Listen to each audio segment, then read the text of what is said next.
Hello friends and welcome back. पिछले video में हम लोगों ने ह्यूमन राइट कमीशन के बारे में बात किया था एट द नेशनल लेवल, जो कि कहलाता है नेशनल ह्यूमन राइट कमीशन। ठीक है, ये कौन सा एक्ट में आता है? 1993 में एक एक्ट पास हुआ था, the protection of human rights act 1993, जिसे मैंने आपको पिछले वीडियो में बताया था कि 2019 में इसमें कुछ अमेंडमेंट किया गया था। क्या अमेंडमेंट था वो साथ ही साथ मैं आपको बताते जा रहा था। ठीक है, मानव अधिकार संरक्षण अधिनियम 1993। अब देखिए, ये जो एक्ट है इसके अंदर मैंने आपको पिछले वीडियो में ही बताया था कि 3 महत्वपूर्ण बॉडीज का गठन किया गया था। सबसे पहले जो था नेशनल लेवल पर नेशनल ह्यूमन राइट कमीशन, दूसरे लेवल पर हुआ था स्टेट ह्यूमन राइट कमीशन, और तीसरे लेवल पर जो हुआ था बहुत सारे ह्यूमन राइट कोर्ट्स का यानी कि न्यायालय का भी गठन किया गया था। ये तीनों बॉडीज का गठन किया गया था। अल्टीमेटली ये तीनों बॉडी का एम क्या है कि जो कॉमन इंसान है, मेरे और आप जैसे या हमसे भी ज्यादा वल्नरेबल सेक्शन ऑफ सोसाइटी है, जैसे कि कोई बहुत ही ज्यादा गरीब जिसका सोशल इन्फ्लुएंस या पॉलिटिकल इन्फ्लुएंस समाज में बहुत ज्यादा कम है, तो उसे क्या किया जाएगा? उसके मानव अधिकार, उसके ह्यूमन राइट्स को प्रोटेक्ट करने के लिए एक संगठन, एक पूरा का पूरा इंस्टीट्यूशनल आर्किटेक्चर का निर्माण किया गया है इस एक्ट के अंदर।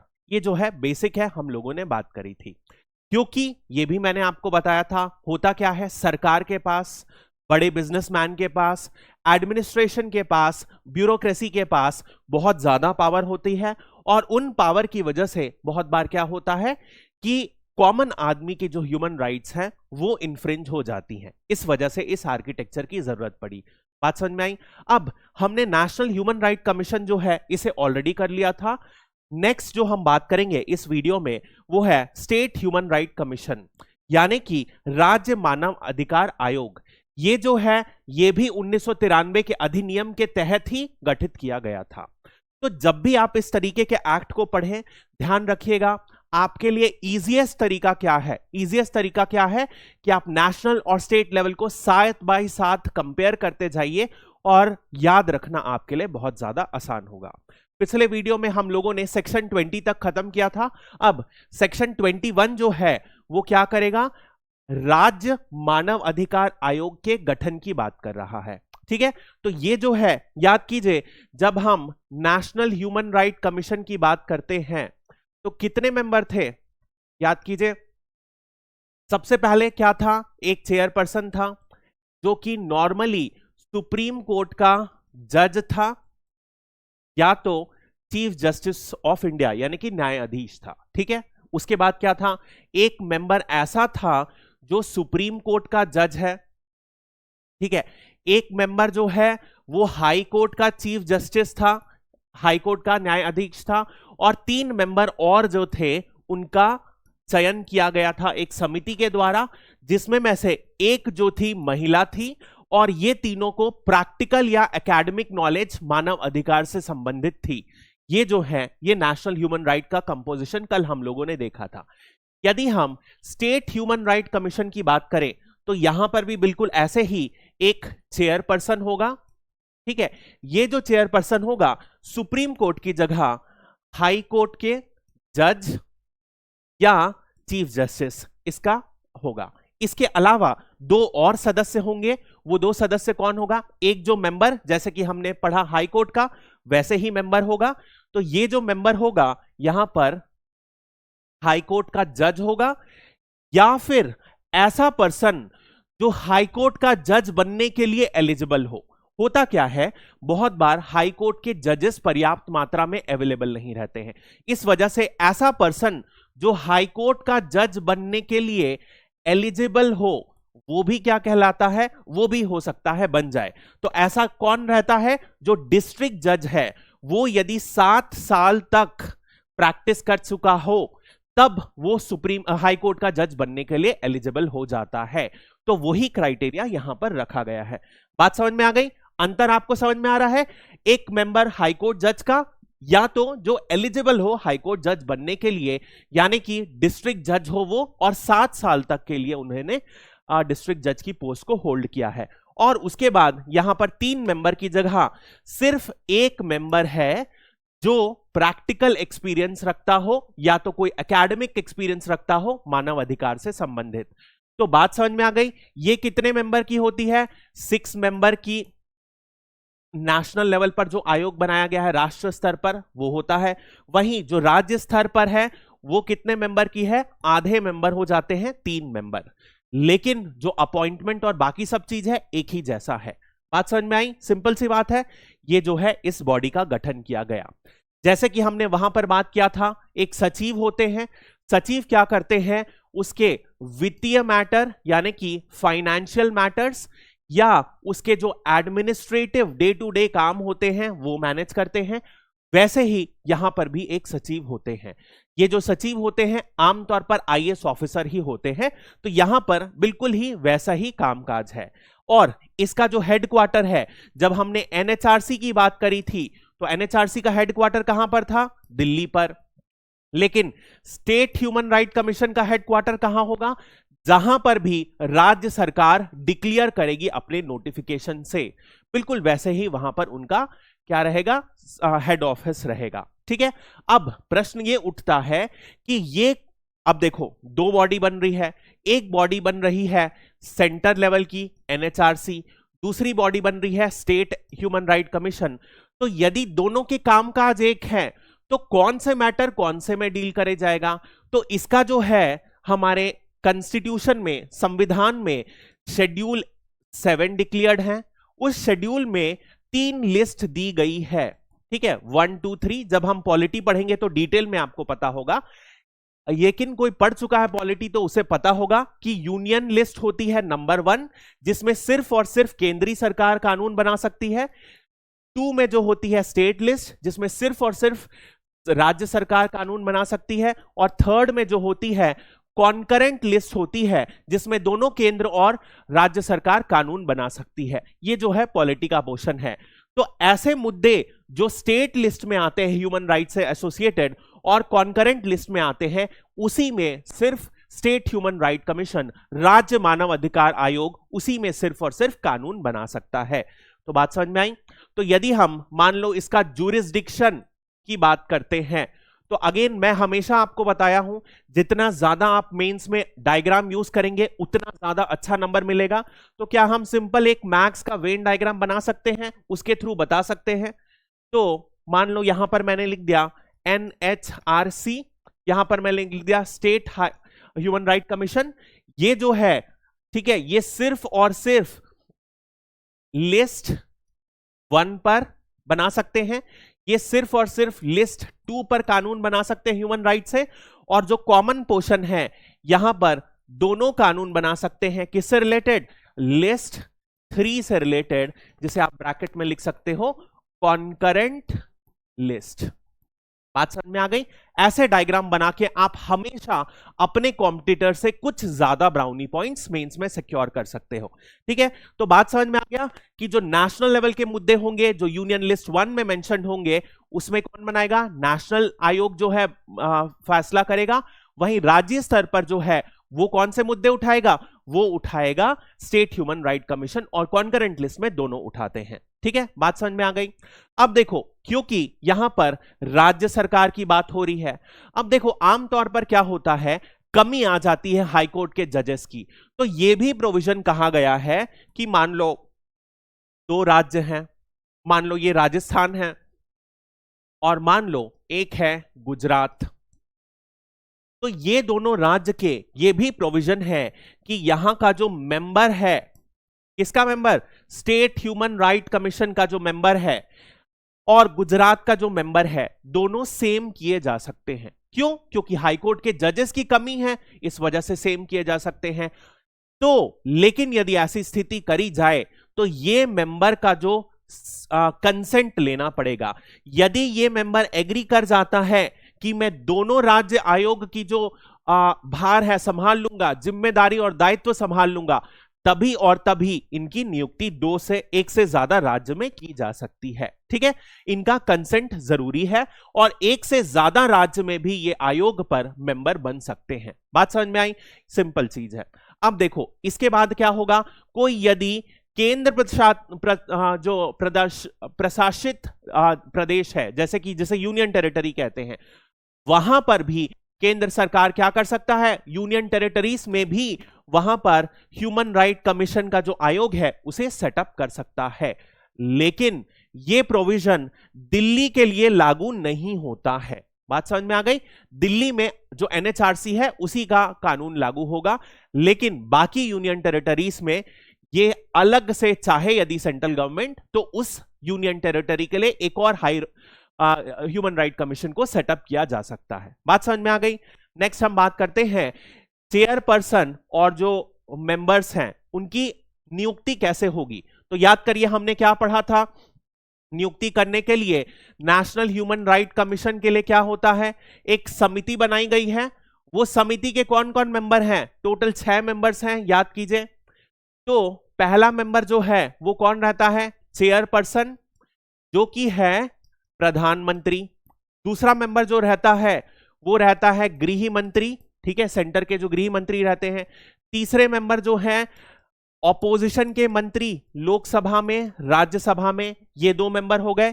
5वां मेंबर कौन है, स्पीकर ऑफ लोकसभा, लोकसभा के स्पीकर। और 6ठा मेंबर कौन था, deputy chairman of Rajya Sabha. Deputy chairman क्यों शामिल होते हैं, यह भी कल मैंने आपको रीजन बनाया था, क्योंकि जो राज्यसभा के चेयरमैन होते हैं वो संसद के सदस्य नहीं होते हैं, वो वाइस प्रेसिडेंट होते हैं। अब यदि हम स्टेट ह्यूमन राइट कमीशन का देखें तो बिल्कुल ऐसे ही होगा यहां पर, लेकिन प्रधानमंत्री की जगह चेयरपर्सन कौन होगा, सीएम होगा, ठीक है, नंबर 1। फिर जो गृह मंत्री हैं स्टेट के, वो भी यहां पर मौजूद होंगे, मिनिस्ट्री ऑफ होम अफेयर्स के गृह मंत्री।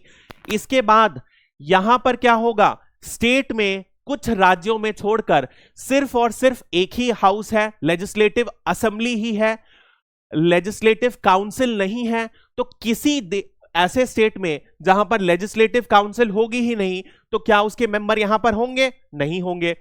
तो वहां पर आप leader of opposition of legislative assembly, ये होगा। इसके बाद आप देखोगे स्पीकर भी मौजूद होंगे, और आप देखोगे ये भी मौजूद नहीं रहेंगे। लेकिन यदि किसी ऐसे स्टेट है जैसे उत्तर प्रदेश हो गया, महाराष्ट्र हो गया, कर्नाटक हो गया, जिसमें अपर हाउस भी लेजिस्लेचर का मौजूद है, लेजिस्लेटिव काउंसिल भी मौजूद है, वहां पर leader of opposition of legislative council और जो चेयरमैन है लेजिस्लेटिव काउंसिल के, वो भी मौजूद रहेंगे। बात समझ में आ जाती है? ये आपको अंतर समझना है। तो ये जो है, ये समिति क्या करती है, लोगों को सेलेक्ट करती है और रिकमेंड करती है। उसके बाद ये मेंबर्स के बाद फाइनली नेशनल लेवल पर अपॉइंट कौन करता है, प्रेसिडेंट। लेकिन स्टेट ह्यूमन राइट कमीशन में कौन अपॉइंट करेगा, गवर्नर अपॉइंट करेगा। ये अंतर आपको समझ में आ जाता है? ठीक है, बस इतना ही आपको समझना था। तो बिल्कुल पैरेलल सिस्टम है, दोनों को कंपेयर करते जाएंगे तो मेंस में लिखने के लिए आपको ज्यादा याद नहीं करना पड़ेगा। बात समझ में आ गई? ये सेक्शन 22 है, इस सेक्शन को ध्यान में रखिएगा, बाई सेक्शन आपको याद होना चाहिए। कौन अपॉइंट करेगा, इसे अपॉइंट करेंगे गवर्नर ऑफ द कंट्री। बात समझ में आई? नेक्स्ट हम बात करते हैं जो हमने वहां पर बात करी थी, यदि मान लीजिए इस 6 मेंबर की कमिटी में कोई भी वैकेंसी रहे, इस समिति में कोई वैकेंसी रहे, तो चैलेंज नहीं किया जा सकता कि क्या हो कि आप इस कमिटी की रिकमेंडेशन को नहीं फॉलो करो क्योंकि सारे मेंबर्स मौजूद नहीं थे। ठीक है, बहुत बार होता है वैकेंसी रहती है, तो ऐसी स्थिति में भी यदि मान लीजिए 4 या 5 मेंबर समिति में मौजूद हैं, तो भी क्या होगा, बिल्कुल और बिल्कुल यहां पर किया जा सकता है इस समिति की रिकमेंडेशन। ठीक है, नेक्स्ट हम बात करते हैं इनका त्याग पत्र यदि किसी ने दे दिया या इन्हें कैसे रिजाइन करना है तो क्या होता है प्रोसेस, वो हम समझते हैं। अब देखिए एक चीज आप समझिए, रेजिग्नेशन आमतौर पर किसे दिया जाता है, जब जिसने आपको अपॉइंट किया है। मान लीजिए एक प्रिंसिपल है, उसने एक टीचर को अपॉइंट किया है, ठीक है, तो ये टीचर प्रिंसिपल को ही रेजिग्नेशन देता है, ये एक जनरल विधान है। लेकिन जरूरी नहीं है कि ये प्रिंसिपल के पास रिमूव करने की राइट है। ये बहुत महत्वपूर्ण एडमिनिस्ट्रेटिव प्रिंसिपल है। हो सकता है रिमूव करने का अधिकार इससे प्रिंसिपल से भी ऊपर वाले ऑफिसर को दर्जा दिया जाए। तो ऐसा ही कुछ यहां पर होता है। यदि रिजाइन यानी त्याग पत्र देने की बात हुई है तो त्याग पत्र उसे ही दिया जाएगा जो इस पर्सन को अपॉइंट किया है। कौन अपॉइंट किया है? गवर्नर अपॉइंट किया है। तो आप रिजाइन करोगे गवर्नर को, लेकिन गवर्नर के पास निकालने की ताकत नहीं है, यह सेक्शन 23 में बोला जाता है। निकालेगा कौन? निकालेगा प्रेसिडेंट, राष्ट्रपति निकालेगा। बिल्कुल वैसे ही प्रोविजन जैसे कि नेशनल ह्यूमन राइट कमीशन के मेंबर या चेयरपर्सन को निकाला जाता है। तो याद कीजिए, हमने 2 ग्राउंड पढ़े थे जिस ग्राउंड पर निकाला जा सकता है, या तो इनकैपेसिटी हो यानी कि अक्षमता हो, या तो मिसबिहेवियर हो, दुर्व्यवहार हो। और दुर्व्यवहार के लिए मैंने आपको बताया था, ऐसा नहीं कि बदतमीजी कर दिया तो दुर्व्यवहार हो जाएगा।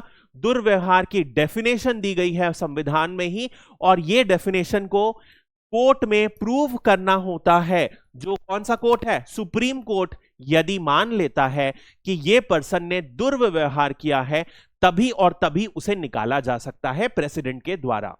और प्रेसिडेंट कौन सी स्थिति में निकाल सकता है? उसके ग्राउंड हमने पिछले में जो पढ़ा था, यदि उसका दिवालिया निकल जाए, ठीक है, जीरो नेटवर्थ घोषित हो जाए, यदि वो कहीं बाहर किसी पेड एम्प्लॉयमेंट में एम्प्लॉय हो जाए, अपने नॉर्मल जॉब के बाहर भी किसी पेड एम्प्लॉयमेंट में एम्प्लॉय हो जाए, यदि वो दिमागी तौर पर या मानसिक संतुलन या बॉडीली कोई अनफिट हो जाए तो भी उसे हो सकता है, या तो फाइनली कोई ऐसे ऑफेंस के लिए वो कन्विक्ट हो जाए, उसे कोर्ट सजा दे दे जो प्रेसिडेंट के नजरिए में क्या है, नैतिक दृष्टिकोण से उसकी नैतिकता पर ही प्रश्न उठ जाता है। ये सारी कंडीशंस होती हैं तो क्या होता है, प्रेसिडेंट रिमूव कर सकता है।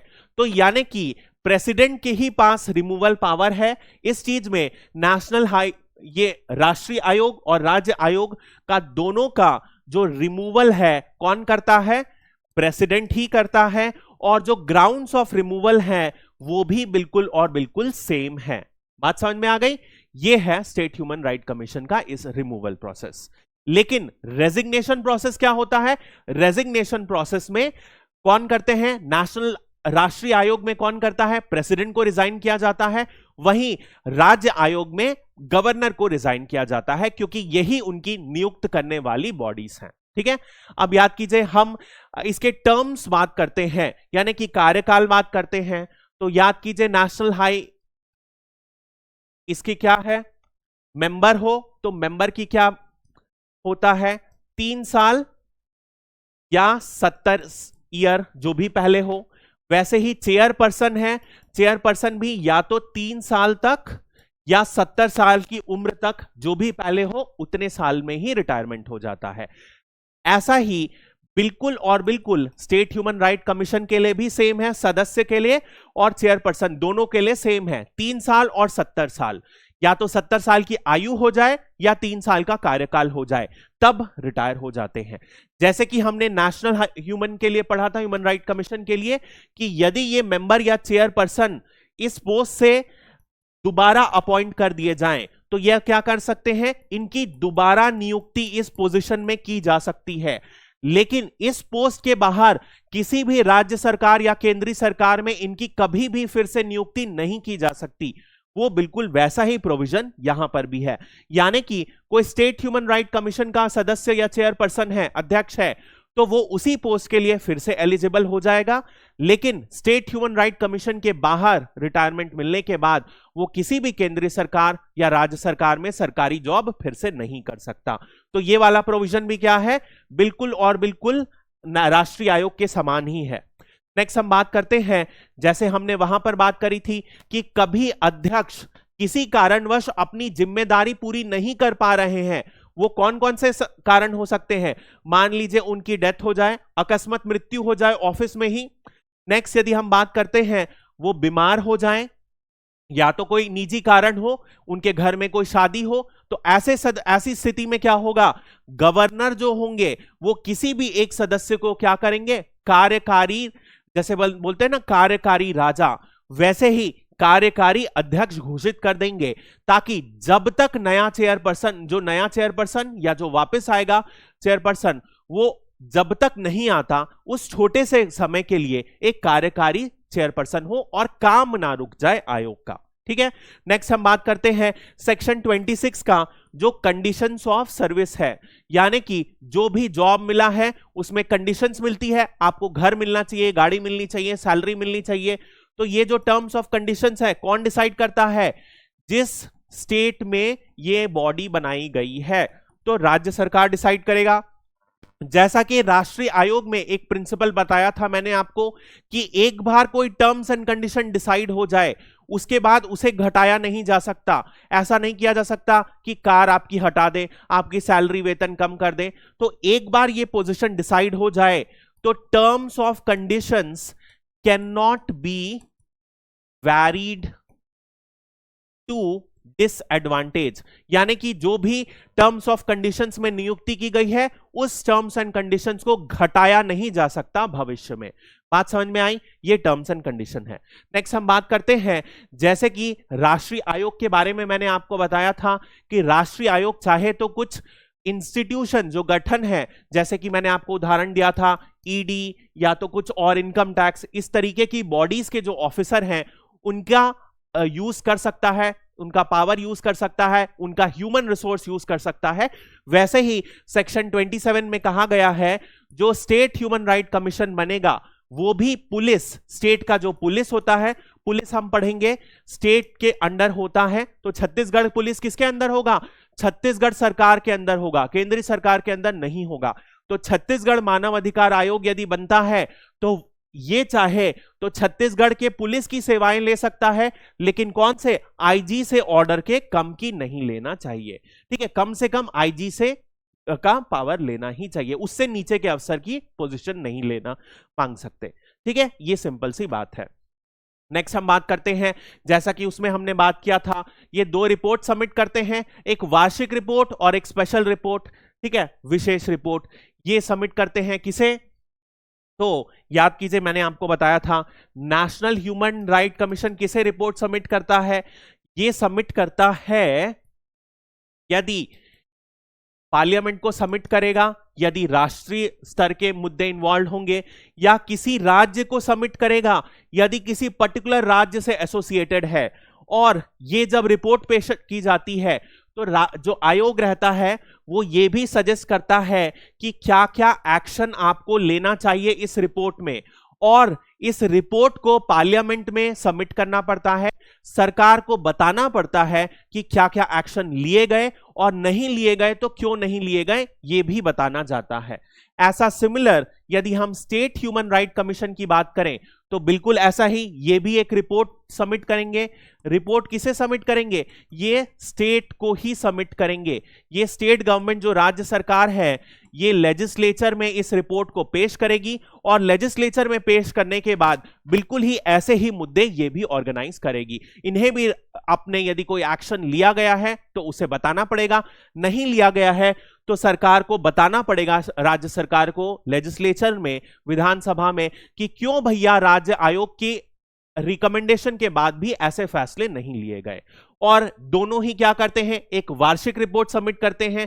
ये जो कैसे सबमिट करती है? ये केंद्रीय सरकार को सबमिट करती है, और ये भी वार्षिक रिपोर्ट सबमिट करती है लेकिन स्टेट गवर्नमेंट को, राज्य सरकार को। और जरूरत पड़ने पर कोई विशेष रिपोर्ट भी दोनों के दोनों सबमिट कर सकते हैं। तो ऑलरेडी ये हमने किया हुआ है।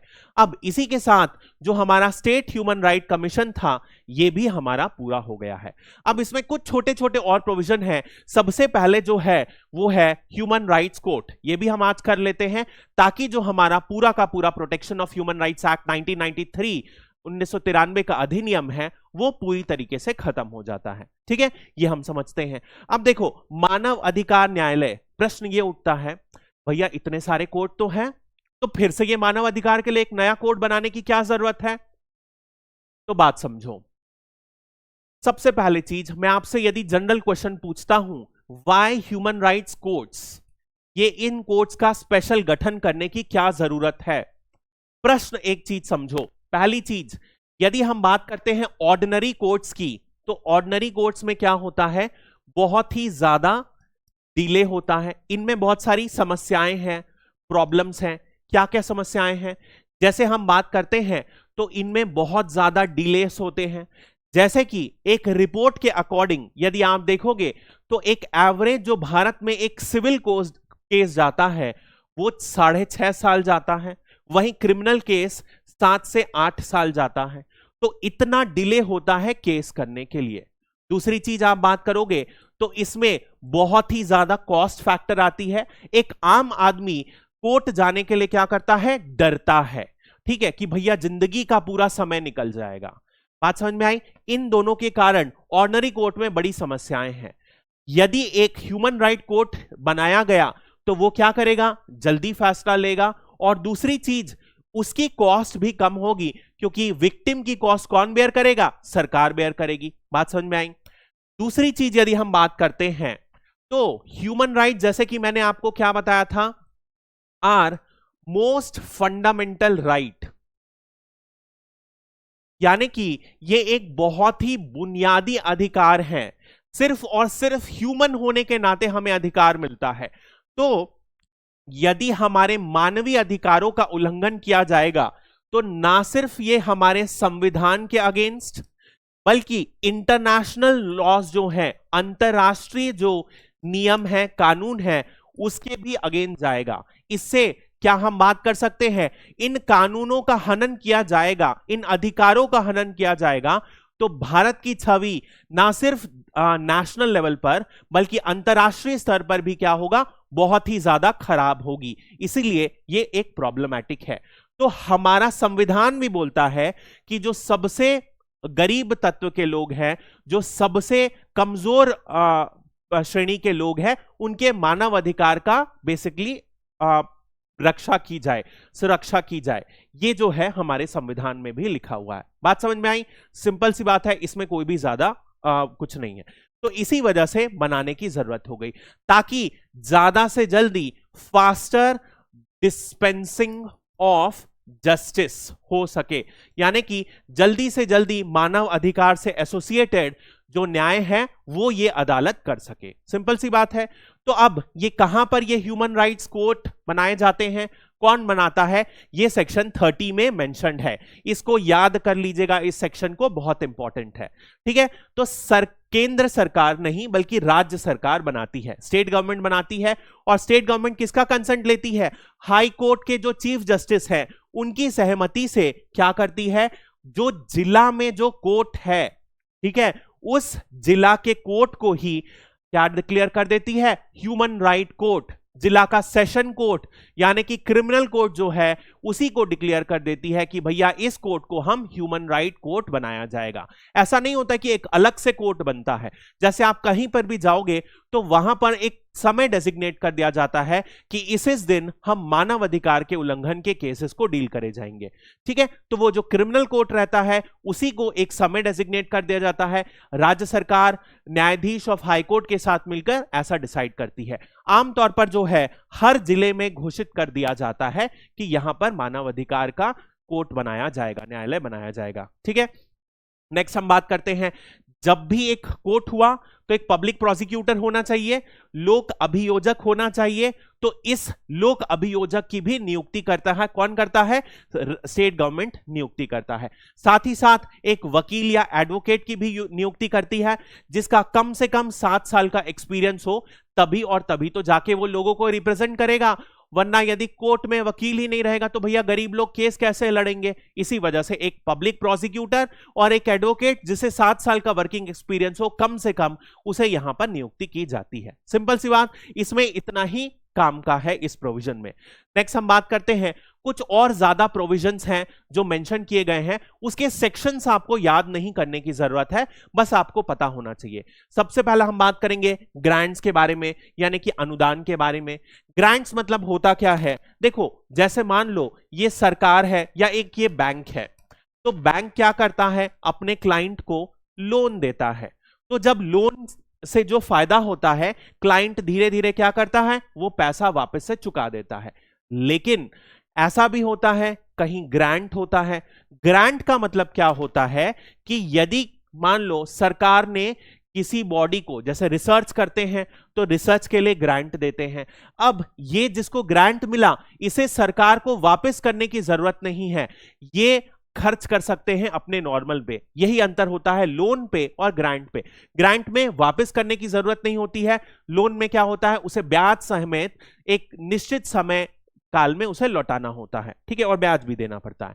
तो ये जो ग्रांट्स हैं, इस एक्ट में लिखा गया है दोनों केंद्र सरकार और स्टेट गवर्नमेंट, राज्य सरकार, दोनों के दोनों क्या कर सकते हैं, ग्रांट देंगे। और ये ग्रांट किस लिए देंगे, ये ग्रांट देंगे ताकि जो नेशनल ह्यूमन राइट कमीशन है और स्टेट ह्यूमन राइट कमीशन है वो क्या कर सके, वो अच्छे से काम कर सके, उनका सचिवालय सेटअप करा जा सके, उनके लिए बेसिक बुनियादी ढांचा तो खड़ा हो तभी तो कामकाज करेंगे। यही जो है इसमें मेंशन किया गया है, ठीक है। नेक्स्ट हम बात करते हैं अकाउंट्स एंड ऑडिट्स, यानी कि लेखा एवं लेखा परीक्षा। ऑडिट यानी समझते हो फाइनल जो बजट, कितना खर्च हुआ, कितना पैसा आया, कितना खर्च हुआ, कहां कैसे खर्च हुआ, ये खर्च किया सही अथॉरिटी ने खर्च किया, ये सब होता है ऑडिट में। तो भारत की जितनी भी महत्वपूर्ण बॉडी है उनका सिर्फ और सिर्फ एक ही जन ऑडिट करता है, CAG, comptroller and auditor general. ये भारत के आर्टिकल 148 से 151 में इनका संविधान में जिक्र है।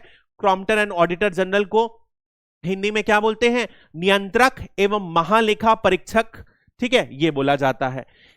अब इसका बेसिक क्या काम है, ये सरकार को बताता है।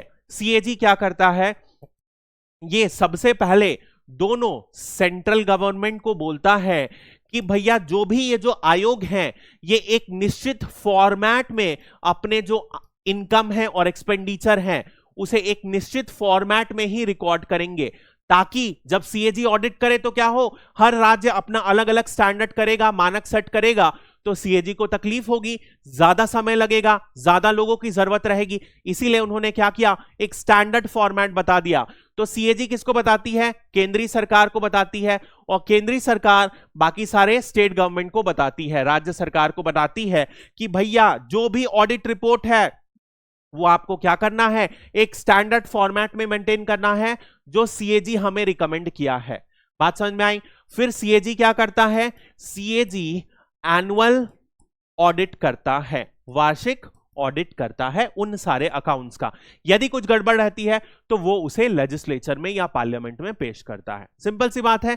ये हम जब CAG पढ़ेंगे तो डिटेल में भी हमको समझ में आएगा कि CAG का काम ही यही है, जो भी खर्चा होता है कुछ बॉडीज का ऑडिट करता है और देखता है क्या ये खर्चा सही तरीके से हुआ है, क्या ये पैसा खर्चा करने के लिए बॉडी ऑथराइज थी जिस बॉडी ने किया, और इस तरीके की चीजों को ये स्टडी करता है, ठीक है। तो ये हो गया। अगले कुछ और मिसलेनियस प्रोविजन है, मिश्रित प्रोविजंस, वो भी देख लेते हैं। जैसे कि सेक्शन 36 में क्या लिखा है, मैटर्स, क्या क्या जुरिस्डिक्शन है, यानी कि कौन कौन से चीजों में अधीन नियम बना सकता है। तो एक तो हम लोगों ने ऑलरेडी पढ़ लिया कि जैसे कि याद कीजिए ये चार्ट हमने पढ़ा, यहां पर स्टेट ह्यूमन राइट कमीशन है और एक NHRC है। तो जो यूनियन लिस्ट है उसमें कौन बना सकता है, NHRC।